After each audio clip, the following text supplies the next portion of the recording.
उत्तर महाराष्ट्रासाठी मोठी बातमी आहे, कारण पुढील 24 तासात उत्तर महाराष्ट्रामध्ये रेड अलर्ट असणार आहे। मध्य महाराष्ट्रामध्ये, उत्तर मध्य महाराष्ट्रामध्ये खास करून पाऊस जास्त होऊ शकतो। हवामान विभागाची ही माहिती आहे। पुढचे 48 तास महाराष्ट्रासाठी महत्त्वाचे आहे। पुणे हवामान विभागाने नागरिकांना सतर्क राहण्याचा इशारा दिलेला आहे।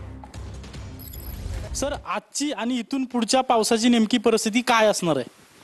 येणाऱ्या 24 तासांचा जर विचार कराल तर उत्तर मध्य महाराष्ट्रामध्ये रेड अलर्ट आजच्यासाठी आहे आणि उद्या ऑरेंज अलर्ट आहे। परवापासून येलो अलर्ट आहे। मध्य महाराष्ट्र जर स्पेसिफिकली विचाराल तर मध्य महाराष्ट्रामध्ये आजच्यासाठी येलो अलर्ट आहे।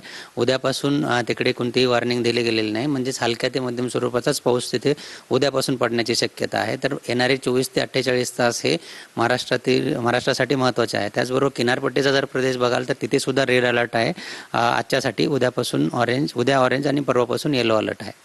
आत्ता येणारे काही दिवस म्हणजे उद्या जसं मी सांगितलं की येणाऱ्या 24 तासांनंतर तिकडे पावसाची तीव्रता कमी होईल, परंतु हलक्या ते मध्यम स्वरूपाचा पाऊस कंटिन्यू राहील। पाऊस कम्प्लिटली बंद होण्यासाठी आता तरी पोषक वातावरण नाही आहे। 30 तारखेनंतर 1-2 दिवस जरी कमी पाऊस झाला तरी परत 2 ते 3 तारखेला परत थोडासा जोर वाढण्याची शक्यता आहे। परंतु जो आत्ता जे काही स्पेल झालेत किंवा आता ज्या पद्धतीने जो पडलाय इतका पडण्याची शक्यता नाही, परंतु पाऊस कंटिन्यू राहील असं आपण एकंदरीत म्हणू शकतो। कॅमेरा पर्सन नागनाथ शिंदेसह अजिंक्य धायगुडे, TV9 मराठी,